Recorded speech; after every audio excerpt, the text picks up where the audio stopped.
Hello, everyone, and welcome to another episode of Startup Sharp with the Augusta Library. I'm your host, Leah Holloway. I'm the Public Relations Assistant here with the library. Startup Sharp is a web series that is dedicated to helping you get started on your own at-home startup business.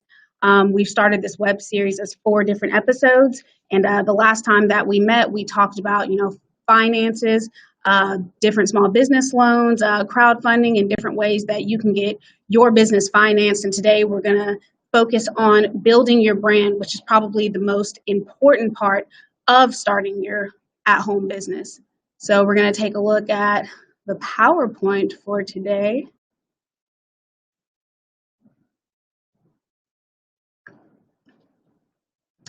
And we're going to look at these 4 different aspects of brand building, and that's your brand name, brand messaging, brand authenticity, and brand marketing. In order to pick a good brand name, you should know about the 3 categories most brand, product, or services names fall under. Oops, sorry about that. Literal names describe a functionality or tangible quality of a brand, product, or service. Metaphoric names help people think about a brand or a product in a way that goes beyond its everyday purpose. Fanciful names actually don't describe the brand's product or functionalities at all, and they're usually made up to enable the brand to build an identity and story from scratch. Fanciful and metaphoric names help build an identity, which is great for a new brand wanting to break through. More well-established brands usually opt for literal names for their products because their brand story is already known.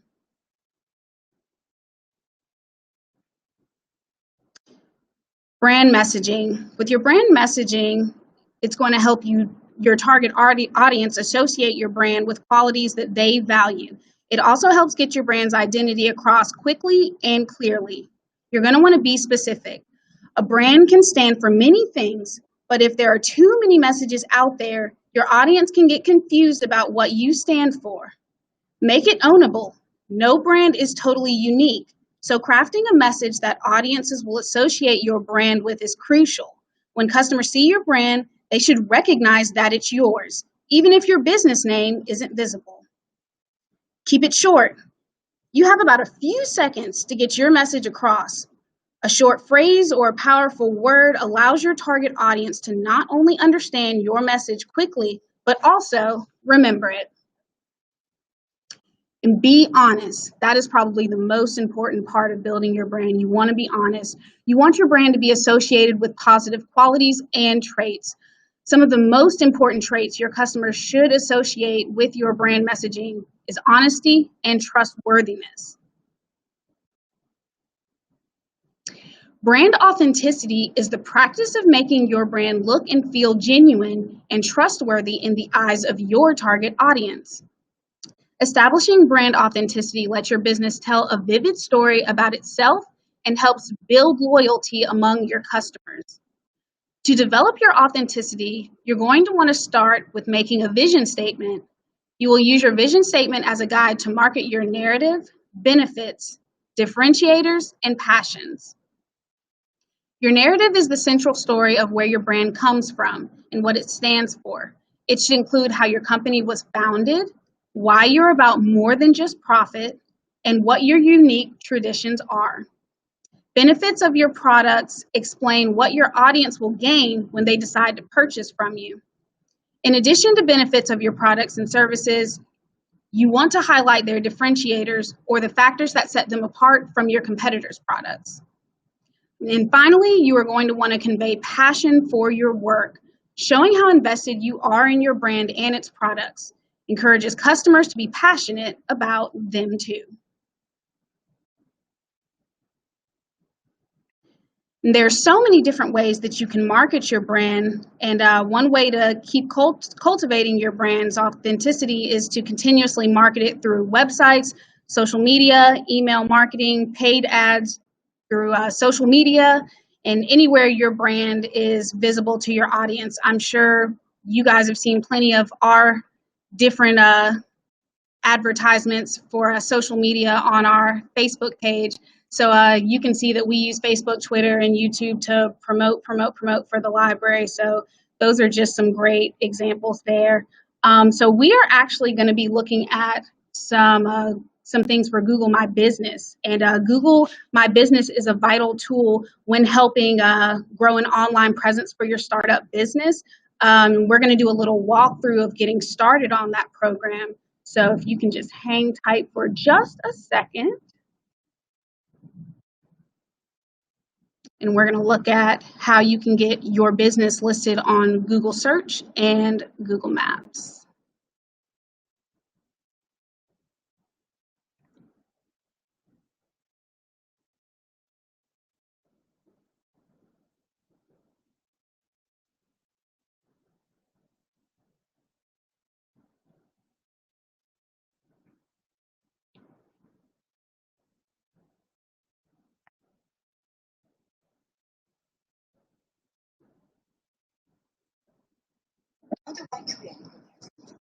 Oh, wait a minute.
Alrighty, and the next link that I wanted to show is actually something that's a free service that is through Google My Business.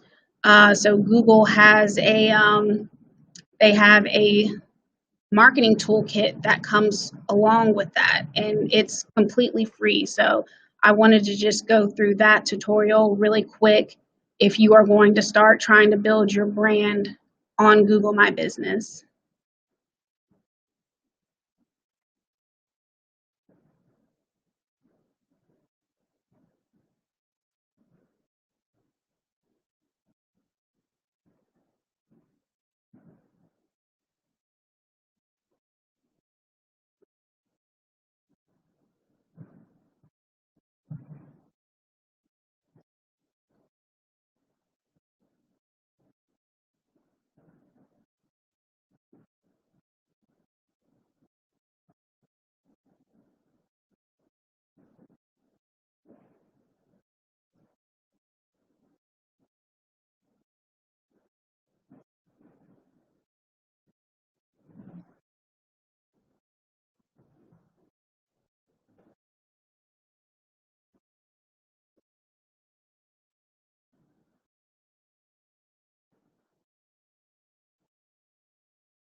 All right, and we are just going to take a look at one last video. And this one I just felt was important considering that we are still in the middle of a pandemic. And some of you may already have Google My Business, or you may already have the marketing toolkit.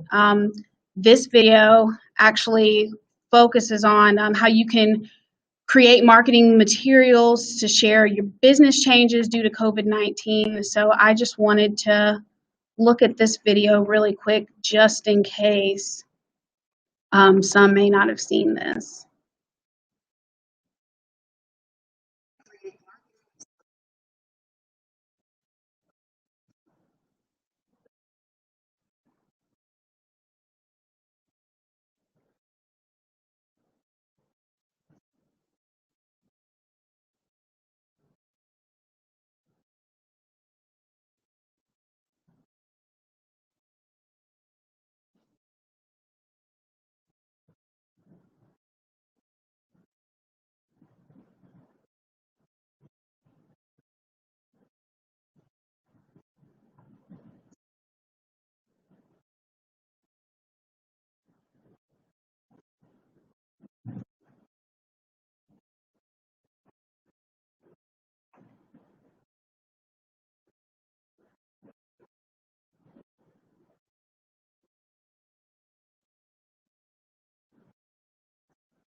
All right, so there might have been some audio issues with those videos. I'm just finding out. So I'm actually going to attach those links in the comments for you to view. And they are, again, very helpful tools for getting your brand built up on Google. I highly recommend. I wanted to actually show the Augusta Library's Google My Business, and just to kind of show you what it looks like. So this is our page right here, and you can actually see the different locations that we have. We've got 6 different branches, but I'm just going to kind of go into the headquarters branch. And this is the outline of the page, and you can see it's got different things like if you want to look at your latest reviews, you can look at them right here. These are just different pictures that people have taken at our library branch. You can see the performances over here, how many views we've had on our website, how many searches that we've had from Google.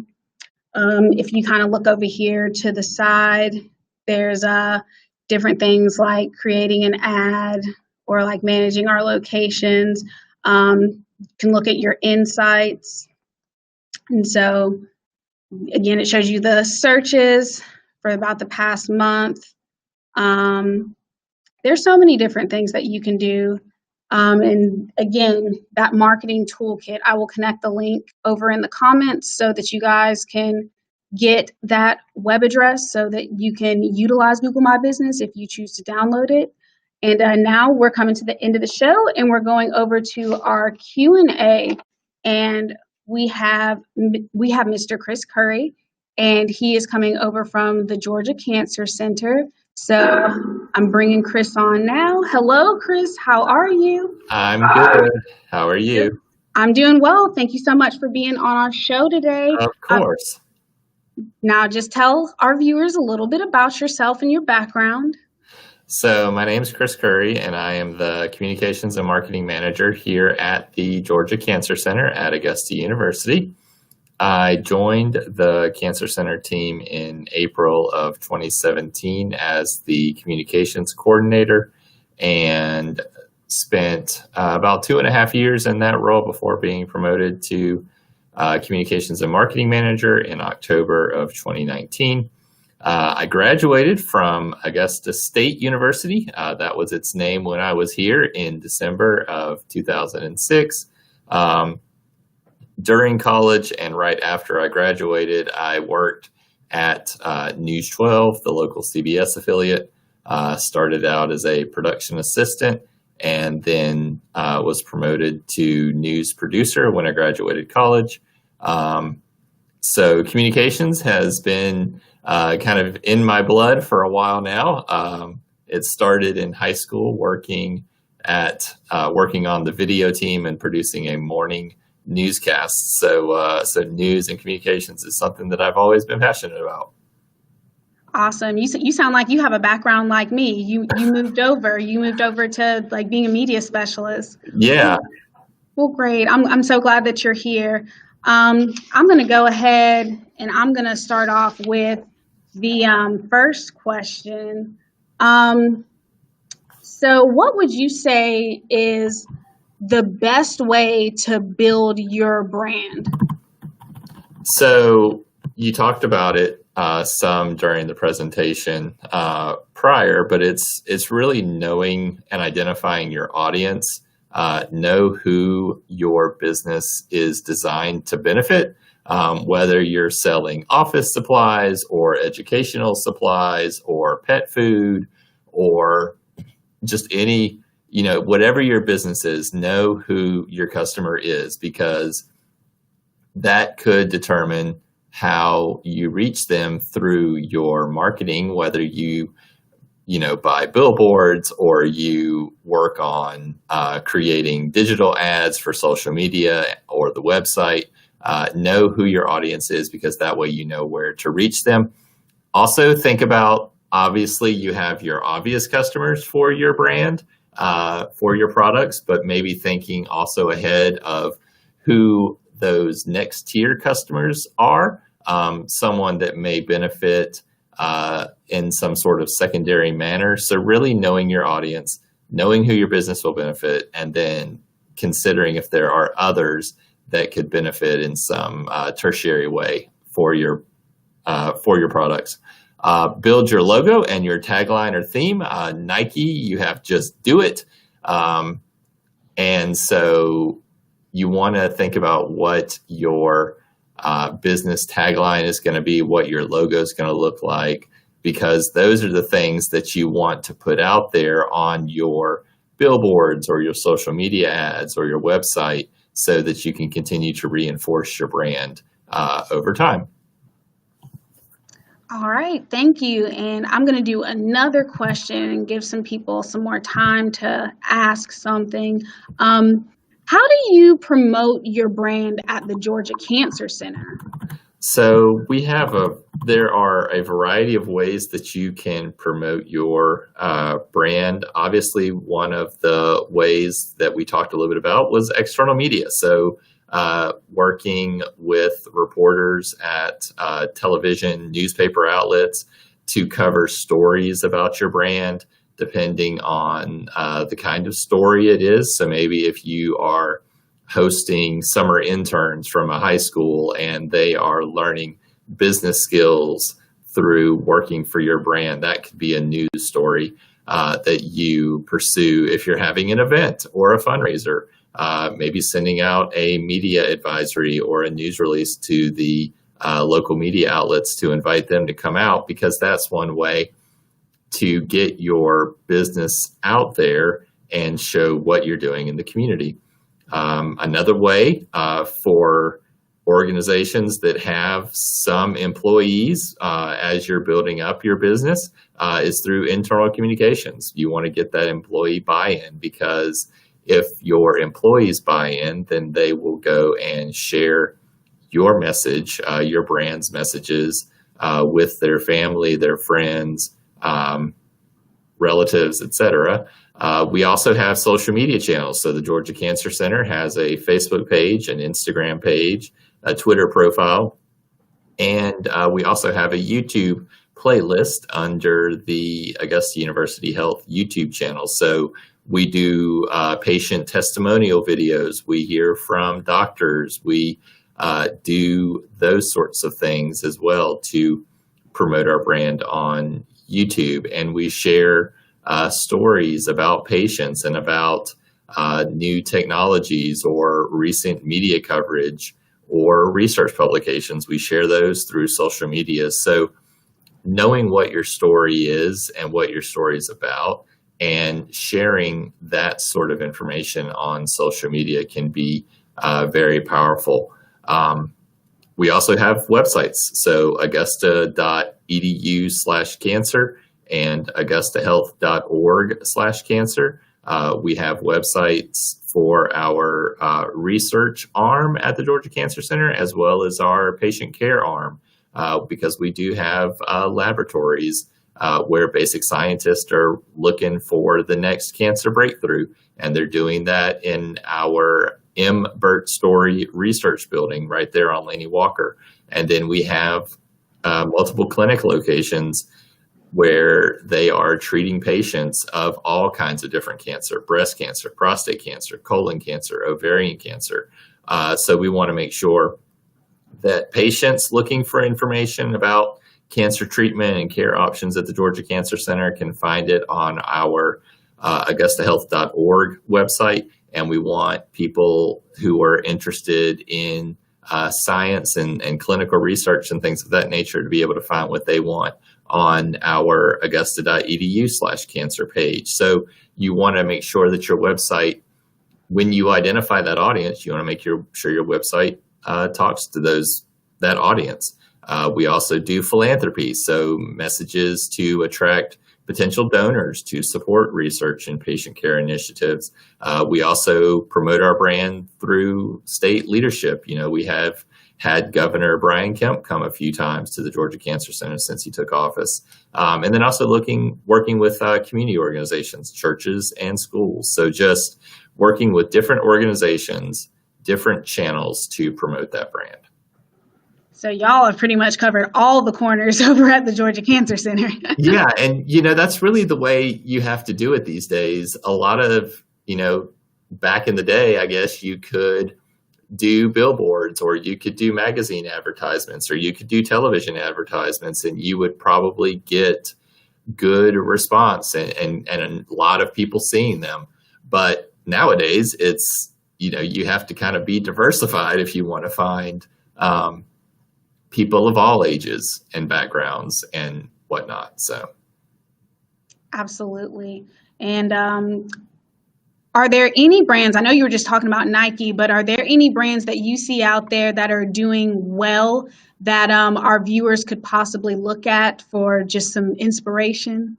Yeah, so locally, a local, sort of small business that has grown is Show Pony, and also We're Stewart. It's a marketing firm that does a lot of great work there at We're Stewart, and Show Pony's also awesome. They combined to do the We Give a Shirt campaign kind of at the start of the pandemic, and they have been doing wonderfully with raising money. They've raised over $200,000 for local organizations, I believe, and they use social media to promote those shirts. And then the people that have the shirts designed for them promote them on social media.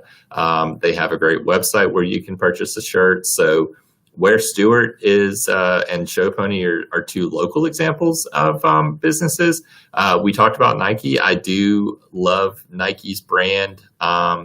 They put out a really cool video advertisement about a week ago where they cut videos side by side and it matches. and they talked about how sports can help connect all of us, all kinds of sports. So I thought that was really good. And then obviously being a lot of people working from home these days, you've seen Zoom and WebEx and Microsoft Teams. Those brands have all risen to the challenge to meet the needs of having to do virtual conferences like this one, where you still have to meet, but you can't do it in person. So. Absolutely. Those are some really good examples. So this is going to be my last question. I know I said I would only do 3, but I just felt like this one was a really important one. Well, bring it on. How can people make sure their business brand isn't unintentionally copying another business?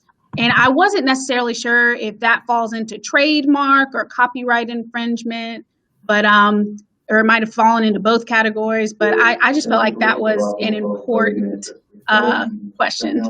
Yeah, so you can find a lot of information on the U.S. Patent and Trademark Office if you do a little bit of research as you're working to start your business. We talked about Nike, Just Do It. I'm loving it with McDonald's. These are trademarked phrases that are registered, and you can go to that U.S. Patent and Trademark Office and go to their trademark electronic search system and put in searches that you are looking for if you're thinking about a tagline or a theme for your brand.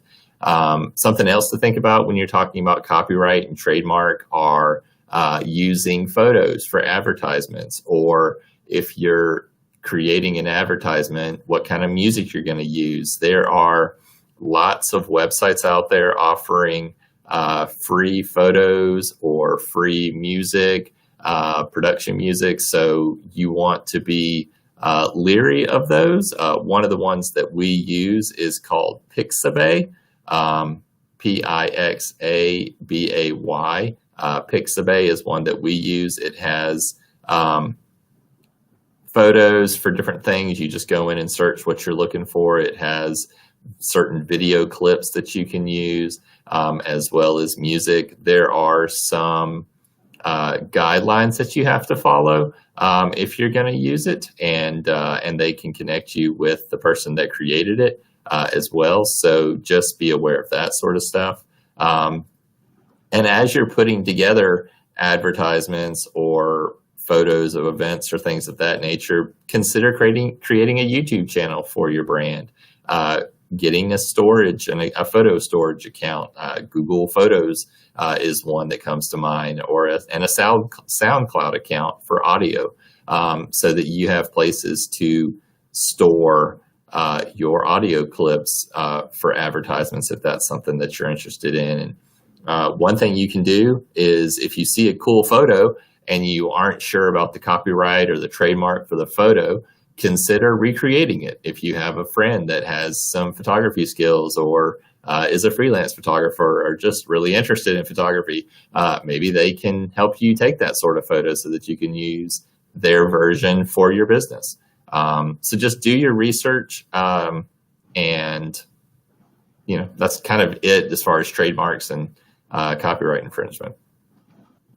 That's awesome. Thank you so much, Chris, for taking the time to come on and share all of this information with our viewers. We have enjoyed having you, and thank you so much. Well, thank you for having me. It's been wonderful being here.